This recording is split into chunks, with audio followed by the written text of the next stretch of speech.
बिस्मिल्लाहिर्रहमानिर्रहीम। शुरू करता हूँ अल्लाह ताला के उस बाबरकत नाम से जो बड़ा मेहरबान और बेतहाशा रहम करने वाला है। आज हम जो पढ़ने जा रहे हैं वो है ह्यूमन स्केलेटन का दूसरा पार्ट है, जिसको हम कहते हैं द एक्सियल स्केलेटन। हमने प्रीवियस क्लासेस में पढ़ा था कि ये स्केलेटन जो है ये 2 टाइप्स का है। ह्यूमन स्केलेटन की बात हो रही है अभी यहाँ पे। तो इंसानी ढांचा जो है ये 2 किस्म का है, एक है अपेंडिकुलर स्केलेटन और दूसरा है एक्सियल स्केलेटन। तो अपेंडिकुलर स्केलेटन में क्या चीज़ें आती हैं, उसमें अपर लिम्ब या अपर एक्सट्रीमिटी और लोअर लिम्ब या लोअर एक्सट्रीमिटी, जो कि हमने डिटेल के साथ पढ़ चुके हैं। आज हम पढ़ेंगे द एक्सियल स्केलेटन। तो एक्सियल स्केलेटन कंसिस्ट करता है किस चीज़ों पर? वर्टेब्रल कॉलम, यानी वर्टेब्रल कॉलम या स्पाइन के जो सेगमेंट्स हैं इस चीज़ पर, और दूसरा रिब केज पर, थोरेसिक केज पर या रिब केज पर। तो आइए पढ़ते हैं। तो vertebral column is central bony pillar of the body. ये वर्टेब्रल कॉलम जो होता है ये एक मरकजी और बोनी पिलर, मतलब ये बोन्स से मिलकर बना हुआ होता है। तो ये एक मरकजी पिलर होता है इंसानी जिस्म में। इट सपोर्ट्स द स्कल, ये स्कल को यानी खोपड़ी को ये सपोर्ट करता है। पिक्टोरल गर्डर को upper limb and thoracic cage, and by way the pelvic girdle transmits the body weight to the lower limb. और बाय द वे ये मतलब इसी के ज़रिए पेल्विक गर्डल ट्रांसमिट करता है बॉडी के वेट को किस चीज़ में? लोअर लिम्स में। With this cavity lies spinal cord, और इस कैविटी में स्पाइनल कॉर्ड पड़ा रहता है और नीचे जाता है। The root of the spinal nerves and covering meninges to which the vertebral column gives great protection. Okay, within this cavity, इस कैविटी में स्पाइनल कॉर्ड पड़ा रहता है और साथ साथ ये ट्रेवल करती है, मतलब ब्रेन से नीचे इसका जो लास्ट सेगमेंट है यहाँ तक इसके अंदर स्पाइनल कॉर्ड पड़ा रहता है और साथ साथ ये चला जाता है। The roots of the spinal cord, nerves and the covering meninges, और इसके स्पाइनल कॉर्ड के जो रूट्स है या इसकी प्रोटेक्टिव कवरिंग है जिसको हम मेनिंजेस कहते हैं, to which the vertebral column gives the great protection. तो ये वर्टेब्रल कॉलम इस मेनिंजेस को और साथ साथ इसकी जो रूट्स है इसको ग्रेट प्रोटेक्शन फराहम करता है। तो vertebral column is held firmly together by ligament, और ये लिगामेंट्स के ज़रिए से ये सख्ती के साथ जुड़ा हुआ होता है, but is still so curve, और इसके बावजूद ये बहुत ज़्यादा इसमें कर्वेचर है, यानी कर्वनेस है, टेढ़ापन है, ये बिल्कुल स्ट्रेट नहीं है। अगर ये बहुत ज़्यादा स्ट्रेट हो जाता तो फिर हम रोज़मर्रा एक्टिविटीज़ या रोज़मर्रा के जितने काम वगैरह है ये हम नहीं कर पाते थे, क्योंकि रोज़मर्रा ज़िंदगी में हमने झुकना होता है, उठना होता है, बैठना होता है, जागना होता है, सोना। तो ये सारी की सारी चीज़ें इसकी कर्वेचर या खुरदनेस की वजह से ही मुमकिन है। Okay, curved and joint that it's permit the considerably flexibility and springy, जिस तरह हमने बताया कि फ्लेक्सिबिलिटी हमें फराहम करता है। The adult vertebral body consist of 26 separate bones that are divided into 5 groups.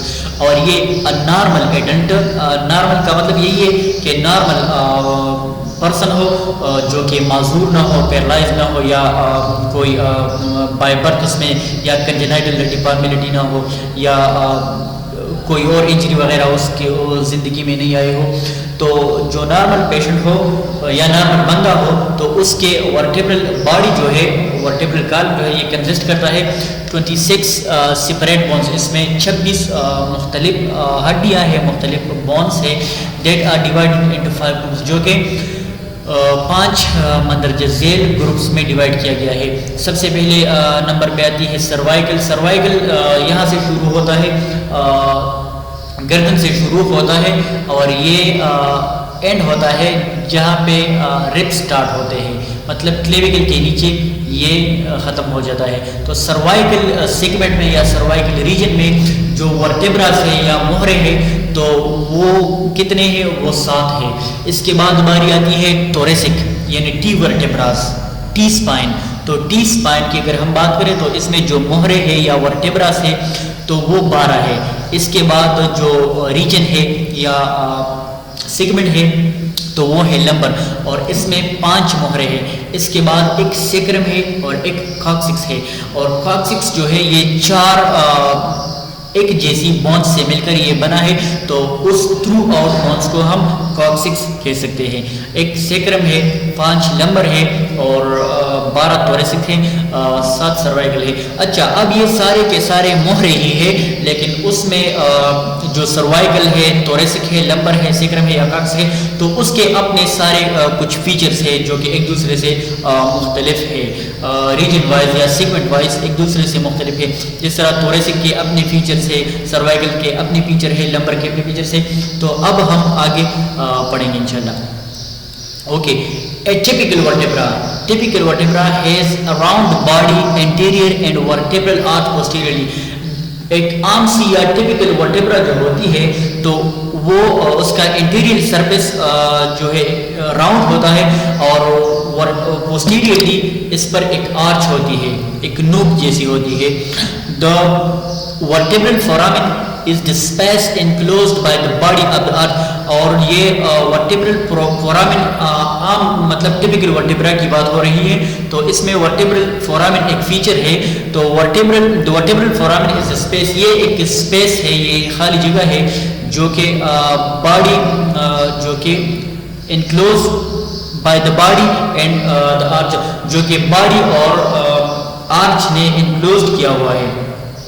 The vertebral arch consists of pairs of cylindrical pedicles, और ये वर्टेब्रल आर्च जो होता है, आर्क या आर्च मुख्तलिफ जगहों पे मुख्तलिफ टर्म्स इसके लिए यूज होता है। तो vertebral arc consist of pairs, और ये जो है ये वर्टेब्रल आर्क ये पेयर्स पर ही मुश्तमिल होता है आप सिलेंडर पेडिकल, और इसमें सिलेंड्रिकल पेडिकल्स होते हैं। ये कुछ फीचर से अभी डायग्रामेटिकली मैं आप लोगों को समझाता हूँ। Which forms the slide of the arch and a pair of the flattened lamina which complete the arc posteriorly. Okay, the vertebral arc gives to rise 7 processes. A vertebral arc gives rise to 7 processes. 1 spinous, 2 transverse and 4 articular. ये vertebral arc जो होता है इसमें 7 किस्म के processes होते हैं। processes का मतलब है कि एक नोक, prominence मतलब उबार, इसमें कुछ कील जैसे नोक होते हैं। तो वो कौन कौन से हैं? एक स्पाइनस प्रोसेस होता है, 2 ट्रांसवर्स प्रोसेस होते हैं, और 4 जो है ये आर्टिकुलर प्रोसेस होते हैं। There are 2 types of vertebral articulation, और ये वर्टेब्रल के बीच जो आर्टिकुलेशन होता है या सर्कुलेशन होता है या मूवमेंट होता है, तो ये 2 किस्म के होते हैं। The intervertebral joints between the vertebral bodies permits only slight movements and are called amphiarthrodial. The intervertebral joints between the vertebral, यह एक होता है the intervertebral joints, मतलब ये joints के बीच ये vertebrals के बीच जो joints होते हैं, vertebral bodies के बीच जो joints होते हैं, तो इसको हम intervertebral joints कहते हैं। और ये परमिट करता है स्लाइट मूवमेंट को, मतलब मामूली सी मूवमेंट इसमें मुमकिन होता है, और इसको कहते हैं एम्फायरथ्रोडियल जॉइंट्स। इस मूवमेंट को या जॉइंट्स को हम एम्फायरथ्रोडियल जॉइंट्स कहते हैं। और the apophyseal joints between the superior and inferior articulation, और इसके बाद ये जो सुपीरियर एंड इंफीरियर आर्टिकुलेशन होता है processes allow gliding movement and termed the diarthrodial joints। तो इसको ये आर्टिकुलेशन प्रोसेस करता है allow gliding movements, और इसमें जो मूवमेंट होता है इसको ग्लाइडिंग मूवमेंट कहते हैं, and are termed the diarthrodial joint, और इसको डायआर्थ्रोडियल जॉइंट्स होते हैं। ये एम्पायरथ्रोडियल जॉइंट्स जो है या ये काइंड ऑफ मूवमेंट जो है ये बहुत स्लाइटली मूवमेंट होता है, मतलब इसमें बहुत ज़्यादा कर्वेचर नहीं होता या इतना ज़्यादा मूवमेंट नहीं होता, तो इसको क्या कहते हैं? इसको एम्फायरथ्रोडियल जॉइंट्स कहते हैं। और इसके बरकस ये जो दूसरा है इंफीरियर एंड सुपीरियर वाला, तो इसको हम ये आर्टिकुलेशन है प्रोसेस अलाउ ग्लाइडिंग मूवमेंट्स, और ये ग्लाइडिंग मूवमेंट्स फराहम करता है, मतलब ये स्लाइड से ज़रा बढ़कर मूवमेंट, और इसको डायआर्थ्रोडियल मूवमेंट कहते हैं। Okay, look at this picture, look at this diagram. इस डायग्राम में आप देख सकते हैं the structure of the segment of the spine. ये स्ट्रक्चर है स्पाइन की मुख्तलिफ किस्म के सेगमेंट्स है। यहाँ पे आप देख सकते हैं ये रेड वाला जो है यहाँ से स्टार्ट होकर यहाँ पे ख़त्म हो जाता है। It is the lateral view. ये लेटरल व्यू है या सेजिटल व्यू। अगर MRI या CT स्कैन की हम बात करें तो ये सेजिटल व्यू है, और प्लेन रेडियोग्राफी की हम अगर बात करें, प्लेन रेडियोग्राफ पर हमें ये ऐसा ही मिलेगा। तो इसको हम लेटरल व्यू कहेंगे। अच्छा, यहाँ से अब स्टार्ट होता है इस लाइन से यहाँ तक ये रेड वाला, तो ये कितने हैं? ये 7 है, और इसको क्या कहते हैं? इसको सर्वाइकल कहते हैं। 1 2 3 4 5 6 एंड 7, तो ये कितने हैं? ये 7 बनते हैं। अच्छा, इसके बाद यहाँ से जो दूसरा सेगमेंट है इसमें 12 है, तो ये येलो सा कलर है, ये स्टार्ट होता है इस लाइन से इस लाइन तक, तो ये 12 है। इसको कहते हैं थोरेसिक वर्टेब्रा या टी स्पाइन। इसको हम सी स्पाइन कहते हैं, इसको हम टी स्पाइन कहते हैं। और फिर यहाँ से ये जो ग्रीन वाला है तो इसको हम लंबर कहते हैं, लंबर। 1 2 3 4 एंड 5, तो ये 5 जो है ये लंबर है। और ये सेक्रम है जो इक्मोन है, और ये कॉक्सिक्स है। तो ये कॉक्सिक्स में जिस तरह मैंने बताया कि ये छोटे छोटे 4 बॉन्स है और वो फ्यूज हुए आपस में, तो ये मिलकर कॉक्सिक्स बनाता है। इसको मैंने थोड़ा जूम आउट किया तो आप लोग यहाँ पे देख सकते हैं आसानी के साथ कि ये कितने हैं। ये है 1 2 3 एंड 4, तो ये 4 बॉन्स है जिसको टुगेदर या कलेक्टिवली कुल मिला के इसको कॉक्सिक्स कहते हैं। ओके, जिस तरह हमने एक टिपिकल वर्टेब्रा की फीचर्स की बात की, तो इसमें कुछ प्रोसेसेस होते हैं। तो आप देख सकते हैं कि ये बॉडी है, ये वर्टेब्रल बॉडी है। क्या है? वर्टेब्रल बॉडी है। ये वर्टेब्रल डिस्क है। बॉडीज के बीच, वर्टेब्रल बॉडीज के बीच या वर्टेब्रास के बीच ये जो स्पेस होती है और इसमें एक एलिमेंट्स होती है, तो इसको वर्टेब्रल डिस्क कहते हैं। ठीक है। अच्छा, अब ये साइड में है तो ये स्पाइनस प्रोसेस है। कौन सा वाला? स्पाइनस प्रोसेस है। साइड पे नहीं, ये बिल्कुल पोस्टीरियरली होती है। इसको हम अगर अपने कमर में हाथ के साथ पलपेट करना चाहें तो इसलिए हम पलपेट कर सकते हैं। तो ये बिल्कुल पीछे जो है ये बिल्कुल नूक वाला, तो ये क्या है? ये स्पाइनस प्रोसेस है। और ये साइड्स पे जो होता है ये वाला पिक्चर्स में आप देख सकते हैं। इस पिक्चर में ये जो है ये सारे के सारे ये नूक वाला, तो ये कौन से है? ये स्पाइनस प्रोसेस है। और ये साइड्स पे जो होते हैं these are the transverse process, इसको हम ट्रांसवर्स प्रोसेस कहते हैं। अच्छा, अब इसके फीचर, सर्वाइकल के फीचर्स अगर आप देखें तो ये मुख्तलिफ होते हैं। सर्वाइकल में बॉडी छोटी होती है और थोरेसिक में बॉडी ज़रा बड़ी होती है, जबकि लंबर में बॉडी इससे भी ज़्यादा होती है। ठीक है। अच्छा, अब ये कौन सा है? Vertebral foramen. वर्टेब्रल फोरामेन आप देख सकते हैं, तो ये सर्वाइकल में थोड़ा बड़ी होती है क्योंकि वहाँ से स्पाइनल कार्ड की ओरिजिनेशन होती है, तो वहाँ पे स्पाइनल कार्ड की ये जो गोलाई है या वेट होता है तो वो ज़्यादा होती है। तो यहाँ पे सर्वाइकल स्पाइन की ये जो वर्टेब्रल फोरामेन है ये ज़्यादा बड़ी होती है, जबकि नीचे आकर ये फिर कम हो जाती है। तो थोरेसिक में सर्वाइकल के मुकाबले में ये यहाँ पे जो ये वर्टेब्रल फोरामेन है तो ये यहाँ पे कम है। अच्छा, फिर लंबर की आप फीचर्स देख ले। ये लेमिना है, लेमिना यहाँ पे भी लेमिना है, और वर्टेब्रल में आप देखते हैं डायग्रामेटिकली कि इसमें लेमिना नहीं है। अच्छा, इसमें ट्रांसफ़र प्रोसेस है, इसमें यहाँ पे ट्रांसफर्स प्रोसेस है, इसमें आर्टिकुलेटिंग सरफेस आर्टिकुलेटिंग प्रोसेस है। टिपिकल वर्टेब्रा की बात हो रही है। और यहाँ पे स्पाइनस प्रोसेस है। तो स्पाइनस प्रोसेस इन तीनों में है लेकिन मुख्तलिफ है। आप बाय शेप या बाय स्ट्रक्चर आप देख सकते हैं कि यहाँ पे भी है स्पाइनस प्रोसेस, लेकिन सर्वाइकल स्पाइनस प्रोसेस जो है ये थोरेसिक स्पाइनस प्रोसेस और लंबर स्पाइनस प्रोसेस से ज़रा डिफरेंट है। अब थोरेसिक की स्पाइनस प्रोसेस की अगर हम बात करें तो ये लंबर और सर्वाइकल से ज़रा डिफरेंट है। तो ये जो है ये सारे इसके फीचर्स हैं किस चीज़ के? एक टिपिकल वर्टेब्रा की। ओके, आप लोगों को समझाने के लिए ये एक दूसरा और डायग्राम है, तो इसमें भी आप देख सकते हैं आसानी के साथ। ये मुख्तलिफ किस्म की व्यूज़ है। इसकी अगर हम बात करें तो ये लेटरल व्यू है according to the plain radiography और प्लेन एक्सरे, ये लेटरल व्यू है। और ये जो है ये AP व्यू है। APPA का डिफरेंशिएट हम प्लेन रेडियोग्राफी पे नहीं कर सकते, लेकिन फिर भी डायग्रामेटिकली इसको यूँ बनाया हुआ है कि ये फ्रंटल व्यू है और ये जो है पोस्टीरियर साइड से यानी बैक साइड से इसको डायग्रामेटाइज किया गया हुआ है। तो ये यहाँ से सर्वाइकल कितने हैं, सर्वाइकल वर्टेब्रा इसको हम सी स्पाइन भी कहते हैं, तो ये C1 to C7 है। ये आप इसमें देख सकते हैं C7 तक 1 2 3 4 5 6 एंड 7। ये लेटरल में भी आप देख सकते हैं, ये पोस्टीरियर में। तो पोस्टीरियर में जो फीचर्स है आप देख सकते हैं, इसके फीचर्स देखिए पीछे से, इसकी देखिए और इसकी देखिए, ये लेमिना, ये सारे स्पाइनस प्रोसेस, ये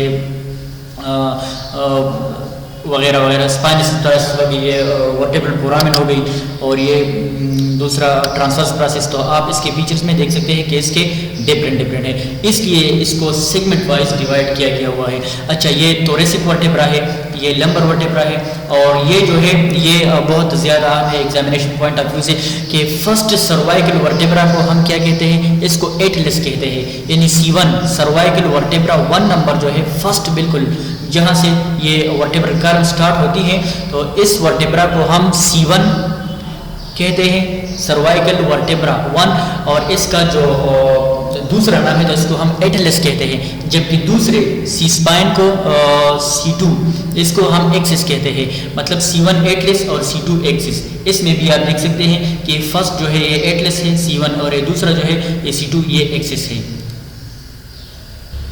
अच्छा, इस डायग्राम को भी ज़रा देख लीजिए, ये यहाँ से स्टार्ट होता है C1, जिस तरह हमने बताया कि एटलस है और दूसरा है एक्सिस, तो C1 C2 C7 तक ये सी स्पाइन है, ये येलो वाला T1 से 12 तक ये थोरेसिक स्पाइन या T स्पाइन है, फिर 1 ये ग्रीन वाला 1 से 5 तक L स्पाइन है, और ये 1 2 क्या है, ये सेक्रम है, और ये सेक्रम 1 2 3 4 5, और ये जो है ये कॉक्सिक्स है। देखते हैं आप, सेक्रम S1 2 3 4 ये सेक्रम है, मुख्तलिफ वर्टेब्रास है जिस तरह ये लंबर वगैरह है, और ये कॉक्सिक्स जो है ये 4 मुख्तलिफ बोन्स है। मुख्तलिफ का मतलब है इसी कैटेगरी का है लेकिन अलहदा है, तो ये 4 बोन्स मिलकर एक सेगमेंट बनाते हैं जिसको हम कॉक्सिक्स कहते हैं। इसको मैंने थोड़ा जूम आउट कर दिया तो आप लोग देख सकते हैं कि ये 4 बोन्स है, 1 2 3 और 4, तो ये मिलकर कॉक्सिक्स बनाता है। ओके, और इसमें क्या है, ये लंबर रीजन है, थोरेसिक रीजन है, सर्वाइकल रीजन है। ओके, ये डायग्राम जो है ये आप लोगों की बुक का डायग्राम है, लेकिन मसला यहाँ पे ये है कि ये इसको मैंने पिक्चराइज किया है, तो एक तो ये ब्लैक एंड वाइट है और फिर दूसरी बात इसको पिक्चराइज किया गया हुआ है, तो ये ज़्यादा वाज़ेह या प्रोमिनेंट नहीं है। इसके बरक्स मैंने मुख्तलिफ डायग्राम्स आप लोगों को दिखाए, लेकिन फिर भी इसको थोड़ा सा देख लें आप। ये इंटीरियर व्यू है, ये लेटरल व्यू है, और ये पोस्टीरियर व्यू है जिस तरह मैंने उस पिक्चर्स में बताया। ये C1 T2 C1 एटलस है, C2 एक्सिस है, यहाँ पे देख सकते हैं, और ये सी स्पाइन का ये जो सेगमेंट है ये C7 तक है, फिर T1 से T12 तक, और फिर क्या है यहाँ पे देख सकते हैं ये कॉक्सिक्स है, जिस तरह मैंने बताया कि 4 डिफरेंट बोन्स होते हैं, ये फ्यूजेस होकर ये वाला सेगमेंट बनाता है, ये कॉक्सिक्स है। आप देख सकते हैं ये सेक्रम है, और ये सेक्रल कर्वेचर है, इसमें ये जो लाइन्स है या कर्वनेस है तो इसको कर्वेचर कहते हैं। ठीक है, यहाँ पे भी ये कर्वेचर है, इसको क्या है, इसको थोरेसिक कर्वेचर कहते हैं। कर्वेचर का मतलब है कि टेढ़ापन, और इसको ये लंबर कर्वेचर कहते हैं, ये लंबर कर्वेचर है। और यहाँ पे जो नेक रीजन पे है या गर्दन पे है तो इसको हम सर्वाइकल कर्वेचर कहते हैं। ओके, अब हम पढ़ते हैं इसके फीचर्स के बारे में। As seen on lateral radiograph the curvature and lumbar region have a curvature. जिस तरह हमने देखा पहले डायग्राम्स में, या अगर हम रेडियोग्राफ पे देख लें, the cervical and lumbar region have a curvature. Cervical और लंबर रीजन में जो कर्वेचर है दैट इज कन्वेक्स फॉरवर्ड, ये कन्वेक्स फॉरवर्ड है, इसको हम लॉर्डोटिक कहते हैं। लॉर्डोटिक का मतलब है कि आगे की तरफ झुका हुआ, आगे की तरफ मतलब उभरा हुआ। While the thoracic and pelvis curve are concave forward kyphotic, और ये जो थोरेसिक और पेल्विस रीजन में जो कर्वेचर है तो इसको काइपोटिक कहते हैं। एंड एबनॉर्मल साइड वेज और लेटरल कर्वेचर, और ये तो नॉर्मल कर्वेचर्स है, मतलब लॉर्डोटिक और ये काइपोटिक जो है ये नॉर्मल कर्वेचर्स है। अब अगर एबनॉर्मली बात की जाए तो इसमें जो वर्टेब्रास होते हैं तो इसमें आगे पीछे हो जाते हैं बाय बर्थ या किसी भी इंसिडेंट की वजह से, तो ये बहुत ज़्यादा, या तो चेस्ट वाला जो हिस्सा है ये बहुत ज़्यादा उभरा हुआ होता है तो इसको हम लॉर्डोटिक कहते हैं, और या जो होता है या लंबर रीजन में या थोरेसिक रीजन में ये जो कमर होता है ये झुका हुआ होता है तो इसको हम काइपोटिक या काइपोसिस कहते हैं। उस पेशेंट को हम काइपोटिक कहते हैं और ये फिर इस फिनोमेना को हम काइफोसिस कहते हैं। एंड एबनॉर्मल साइडवेज और लेटरल, और इस स्पाइन की अगर कर्वेचर साइड पे हो, मतलब राइट साइड पे या लेटरल साइड पे, तो फिर इसको हम स्कोलियोसिस कहते हैं, स्कोलियोसिस कहेंगे। इसको हम क्या कहेंगे? स्कोलियोसिस। अब अगर कोई स्पाइन, मतलब इसमें दो किस्म के कर्वेचर्स हो, मतलब आगे पीछे भी बहुत ज़्यादा हुआ हो और साइड पे भी हो, मतलब राइट एंड लेफ्ट, तो फिर इसको हम काइपोस्कोलियोसिस या स्कोलियोकाइपोसिस कहेंगे कि मतलब इसमें दो किस्म की ग्रेट या मेजर एबनॉर्मलिटीज है। Pronounced S shaped lateral curvature, और ये जो है ये प्रोनाउंस होता है एस शेप्ड लेटरल कर्वेचर। अच्छा, फॉर एक्सप्लेनेटरी पर्पसेस या आप लोगों को समझाने के लिए ये एक और डायग्राम मैंने ऐड किया है, आप लोग देख सकते हैं। इसको हम क्या कहते हैं? इसको हम लॉर्डोसिस कहते हैं। मतलब ये कर्वेचर जो है इसमें क्या है? कर्वेचर है, ये आगे की तरफ है, और यहाँ पे ये जो कर्वेचर है ये लाइन आप देख सकते हैं, ये नॉर्मल स्पाइन है, और ये नॉर्मल से ये वाला कर्वेचर इस रीजन में अगर थोड़ा पीछे हो जाए तो इसको हम काइपोसिस कहते हैं। जिस तरह हमने बताया कि ये इस फिनोमेना को काइपोसिस कहते हैं, और इस तरह का कोई अगर पेशेंट देखे कि जिसका ये स्पाइन ये उभरा हुआ हो कमर के रीजन में या कमर पे थोरेसिक रीजन में गर्दन के नीचे, तो इस पेशेंट को हम काइपोटिक पेशेंट कहते हैं। और ये वाला लाइन आप देखते हैं कि ये क्या है? ये नॉर्मल कर्वेचर है, तो स्पाइन नॉर्मल, और ये अगर इस लाइन से ज़रा आगे हो जाए, फॉरवर्ड हो जाए, तो इसको हम लॉर्डोसिस या लॉर्डोसिस कहते हैं, और इस पेशेंट को हम लॉर्डोटिक पेशेंट कहते हैं। और इस स्पाइन में अगर कोई कर्वेचर आ जाए राइट एंड लेफ्ट साइड पे तो इसको हम स्कोलियोसिस कहते हैं। अब बाज़ पेशेंट ऐसे होते हैं कि इसके स्पाइन में कर्वेचर इसी तरह फॉरवर्ड एंड बैकवर्ड भी आ सकता है, और इसके साथ साथ राइट एंड लेफ्ट भी आ सकता है, तो इसको हम स्कोलियोकाइपोसिस या काइपोस्कोलियोटिक या काइपोस्कोलियोसिस कहते हैं। ठीक है, कि इसमें ये इस बात की निशानी करता है कि इस पेशेंट में दोनों किस्म की एबनॉर्मल कर्वेचर पाया जाता है, स्कोलियोसिस भी है और काइपोसिस या लॉर्डोसिस भी है। तो आप देख सकते हैं कि इसमें ये जो नॉर्मल स्पाइन, नॉर्मल वर्टेब्रा है, इससे ये वर्टेब्रा ज़रा हटकर राइट साइड पे चले गए हैं और यहाँ पे लेफ्ट साइड पे, तो इसको हम स्कोलियोटिक कहते हैं। या इस डायग्राम में भी आप देख सकते हैं, ये स्कोलियोटिक या स्कोलियोटिक पेशेंट है, और इसके स्पाइन में जो ये कर्वेचर है ये एबनॉर्मल है, इसको स्कोलियोसिस कहते हैं। ये भी स्पाइन है लेकिन एबनॉर्मल है, तो इसको काइपोसिस कहते हैं, और इस पेशेंट को हम काइपोटिक पेशेंट कहेंगे।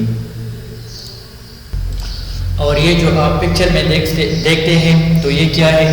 ये रेडियोग्राफ है स्पाइन की, ये होल स्पाइन रेडियोग्राफ है सर्वाइकल स्पाइन से, ये बिल्कुल लास्ट में इसका जो सेगमेंट है यहाँ तक ये रेडियोग्राफ है। इसको हम स्पाइन स्केनोग्राम भी कहते हैं, और ये स्पाइन अलाइनमेंट सर्वे भी हम इसको कह सकते हैं। तो ये क्या है? ये एक पेशेंट है, कौन सा वाला पेशेंट है? ये स्कोलियोटिक पेशेंट है। आप देखते हैं कि इसको ये स्पाइन में ये जो कर्वेचर है ये ज़्यादा से ज़्यादा राइट साइड पे ये चला गया है, तो इसको स्कोलियोटिक पेशेंट हम कहेंगे, और इस फिनोमेना को हम स्कोलियोसिस कहते हैं। अगरचे बाद में स्पाइन सर्जन ने इसकी सर्जरी कराई है कुछ हद तक, लेकिन फिर भी इसमें आप देख सकते हैं कि इसमें कुछ टेढ़ापन है, और यहाँ पे ये बिफोर द सर्जरी है, तो इसमें बहुत ज़्यादा है। अच्छा, अब हम बारी बारी सारे फीचर्स पढ़ेंगे। अच्छा, तो cervical vertebra, the first cervical vertebra is called atlas and the second cervical vertebra is called the axis. जिस तरह हमने पहले पढ़ा कि फर्स्ट सर्वाइकल वर्टेब्रा को एटलस भी कहते हैं जबकि दूसरे को एक्सिस कहते हैं। And it can be distinguished by the odontoid process और डेंस, और इसको जो डिफरेंशिएट किया गया हुआ या इसके बीच जो फर्क पाया गया है तो वो ओडोंटाइड प्रोसेस या डेंस की वजह से। A typical cervical vertebra has foramen transversarium, a typical cervical vertebra has a foramen transversarium and the transverse process. और ये टिपिकल वर्टेब्रा में जो है ये ट्रांसफर प्रोसेस में क्या होता है, ये ट्रांसवर्सेरियम होता है which allows the passage of the vertebral arteries and veins, जिसमें वर्टेब्रल आर्टरीज और ये वेन्स जो है ये पैसेज करती है, मतलब नीचे की तरफ जाती है या नीचे से ऊपर की तरफ जाती है ब्रेन से, मतलब ये जो ऑर्गन्स वगैरह सारे कनेक्ट करते हैं तो ये इस चीज़ों को ये अलाउ करती है। There is small land and पेपेट spines, the small and broad body and has two small synovial joints on each side। और इसमें क्या है, स्मॉल एंड ब्रॉड बॉडी और साथ साथ टू स्मॉल synovial joints दोनों साइड्स पे होते हैं। Vertebral foramen is large and triangular in the shape, और इस सर्वाइकल वर्टेब्रा में ये जो वर्टेब्रल फोरामेन होती है तो ये लार्ज होती है। जिस तरह हमने बताया कि शुरुआत में ये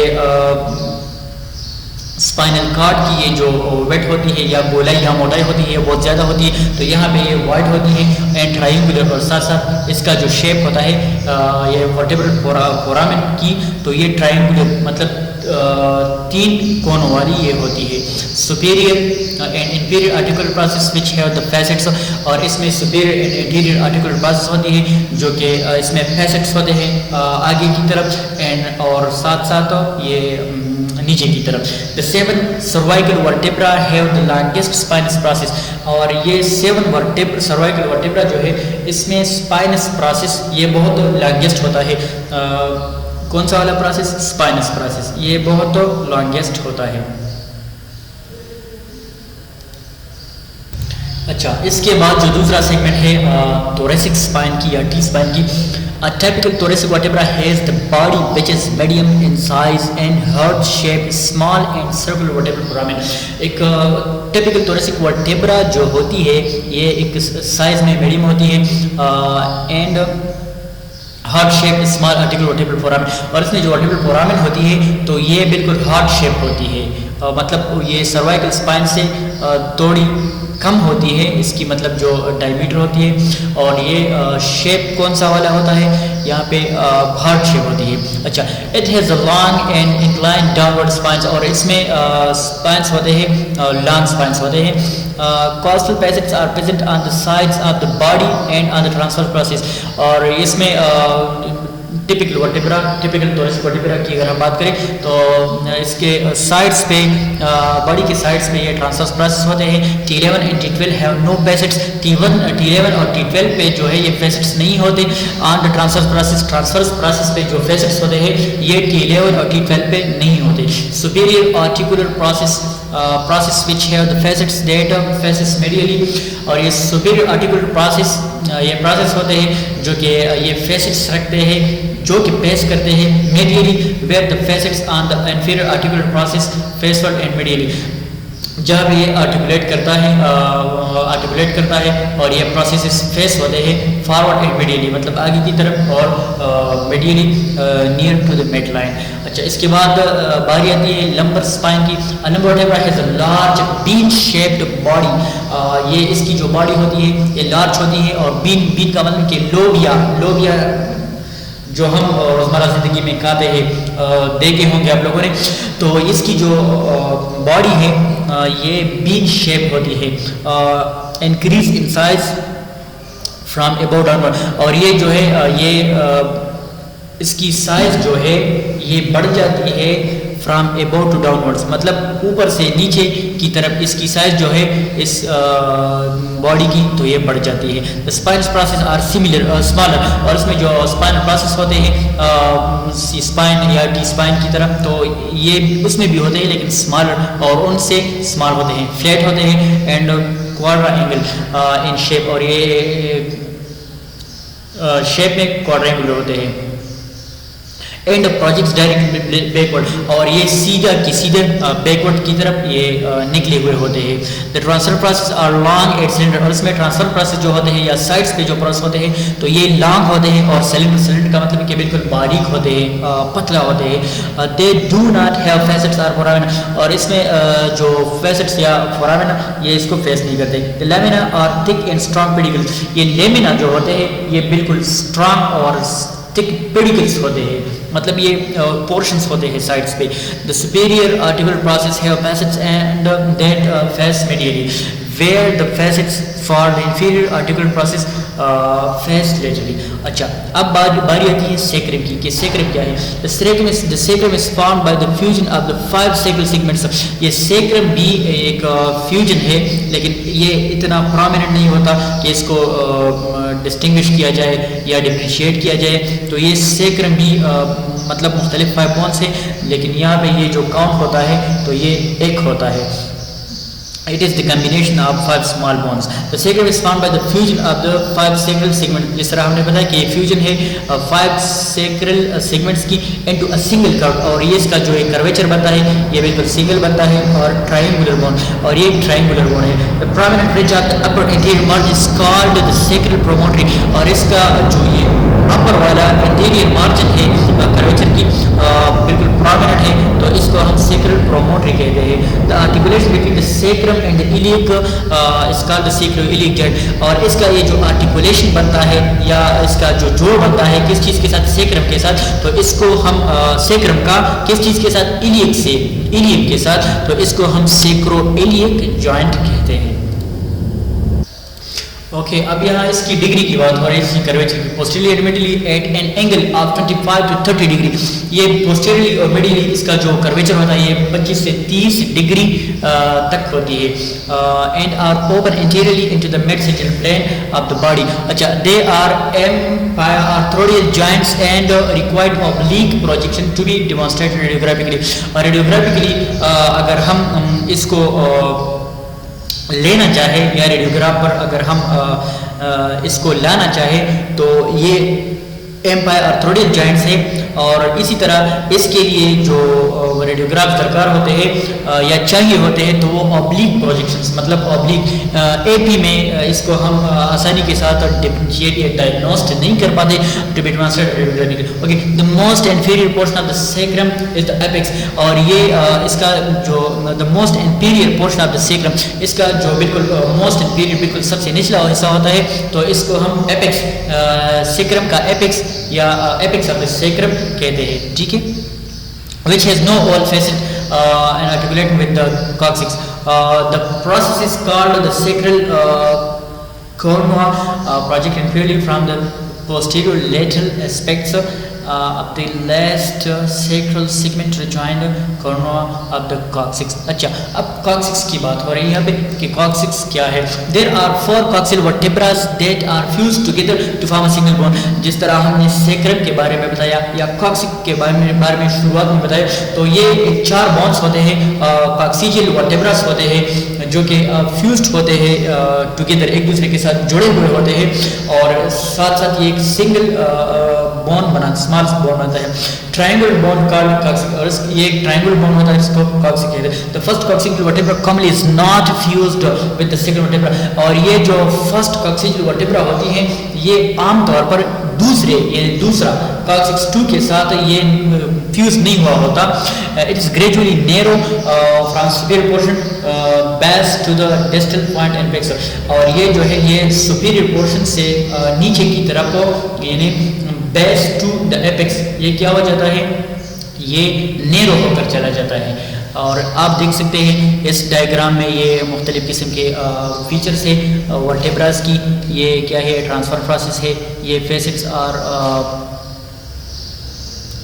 लुब्रिकेंट और द रिब है। और ये क्या है, ये वर्टेब्रल डिस्क है। So these are the different features of the different segment of the spine और the different types of the vertebra. अब तक के लिए इतना ही। अपना बहुत सारा ख्याल रखिएगा। अल्लाह हाफिज़।